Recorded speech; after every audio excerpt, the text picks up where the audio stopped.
Hi, Grandma Abuela here. Today we're going to read the Butter Battle Book by Dr. Seuss. Hey, if you're enjoying these videos, then be sure and subscribe and share the videos with other people so they can subscribe too. Okay, here we go. The Butter Battle Book by Dr. Seuss. On the last day of summer, 10 hours before fall, my grandfather took me out to the wall. For a while he stood silent. Then finally he said, with a very sad shake of his very old head, "As you know, on this side of the wall we are Ukes. On the far other side of this wall live the Zooks." Then my grandfather said, "It's high time that you knew of the terribly horrible thing that Zooks do. In every Zook house and in every Zook town, every Zook eats his bread with the butter side down." "But we Ukes, as you know, when we breakfast or sup, spread our bread," Grandpa said, "with the butter side up. That's the right honest way." Grandpa gritted his teeth. "So, you can't trust a Zook who spreads bread underneath. Every Zook must be watched. He has kinks in his soul. That's why, as a youth, I made watching my goal.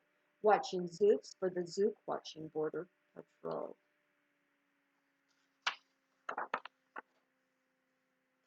In those days, of course, the wall wasn't so high, and I could look any Zook square in the eye. If he dared to come close, I could give him a twitch with my tough, tufted, prickly snickberry switch. For a while that worked fine. All the Zooks stayed away, and our country was safe. Then one terrible day, a very rude Zook by the name of Van Itch snuck up and slingshotted my snickberry switch. With my broken off switch, with my head hung in shame, to the chief Ukaroo in great sorrow I came. But our leader just smiled. He said, "You're not to blame, and those Zooks will be sorry they started this game. We'll dress you right up in a fancier suit. We'll give you a fancier slingshot to shoot." And he ordered the boys in the back room to figure how to build me some sort of a triple sling jigger.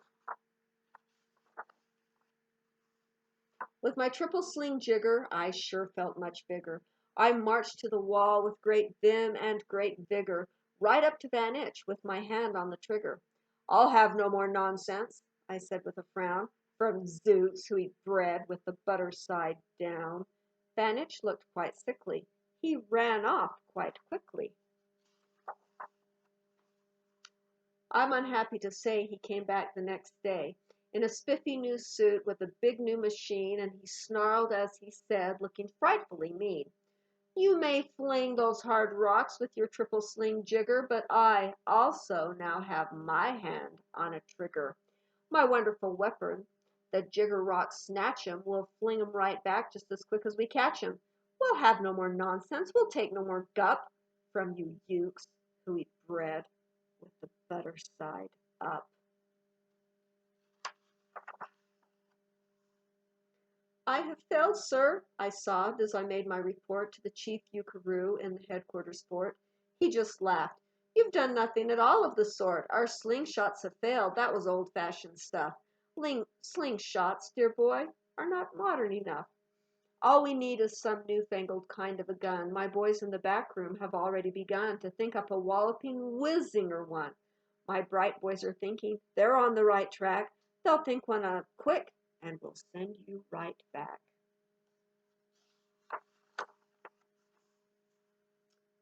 They thought up a great one. They certainly did. They thought up a gun called the Kickapoo Kid, which they loaded with powerful poo-a-doo powder and ants' eggs and bees' legs and dried fried clam chowder.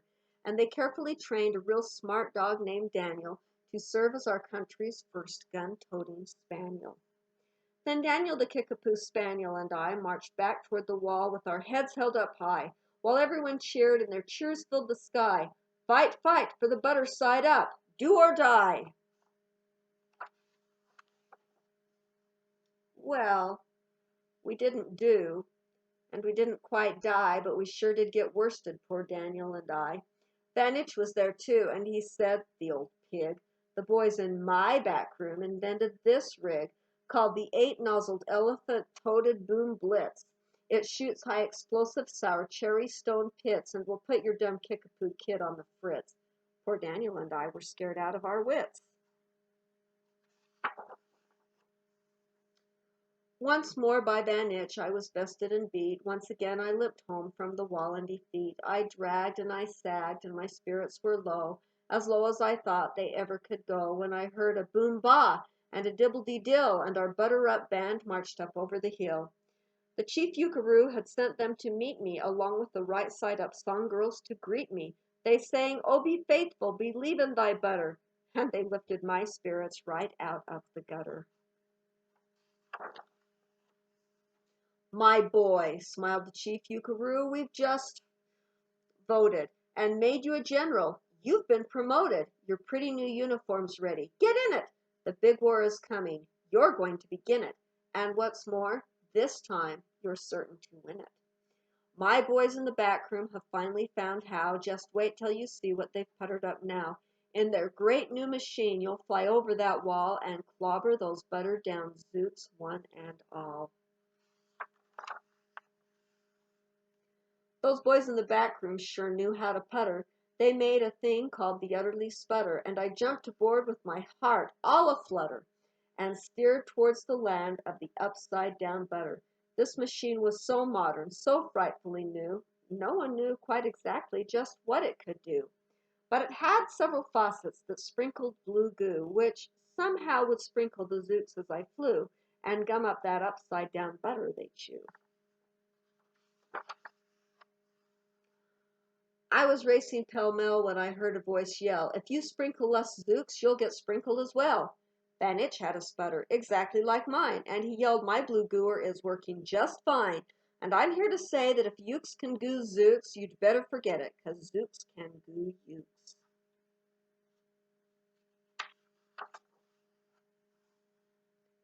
I flew right back home, and as you may have guessed, I was downright despondent, disturbed, and depressed. And I saw just as soon as I stepped back on land, so were all of the girls of the Butter-Up Band.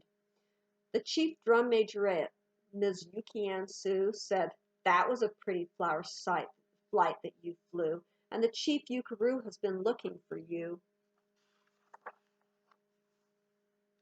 I raced to his office. The place was a sight.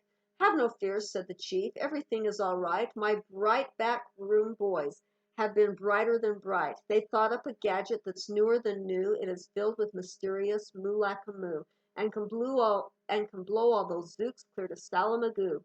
They've invented the Bitsy Big Boy Boomeroo. You just run to the wall like a nice little man, drop this bomb on the Zooks just as fast as you can. I have ordered all Ukes to stay safe underground while the Bitsy Big Boy Boomeroo is around."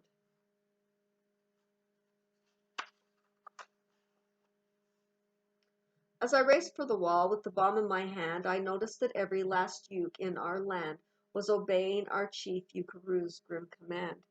They were all bravely marching with banners aflutter down a hole for their country and right side up butter.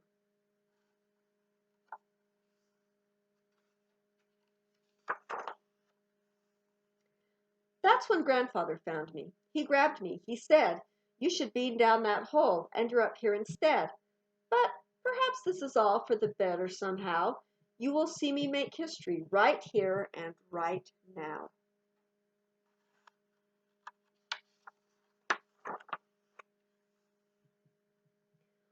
Grandpa leapt up on that wall with a lopulous leap, and he cleared his hoarse throat with a bopulous bleat. He screamed, "Here's the end of that terrible town full of Zooks who eat bread with the butter side down." And at that very instant we heard a clup clup of feet on the wall, and old Van Itch clupped up. The boys in his back room had made him one too. In his fist was another big boy boomeroo. "I'll blow you," he yelled, "into pork and wee beans. I'll butter side up you to small smithereens." Grandpa, I shouted, "Be careful, oh gee, who's going to drop it, will you, or will he?" "Be patient," said Grandpa, "we'll see." we will see. Did you like that story? Did it make you think that sometimes we fight over things that aren't important, like how we eat our butter on our bread? Let's remember that the next time you have an argument with someone. Is it really worth arguing over? Remember, if you're enjoying these stories, be sure and subscribe and share it with other people so they can subscribe too. Bye.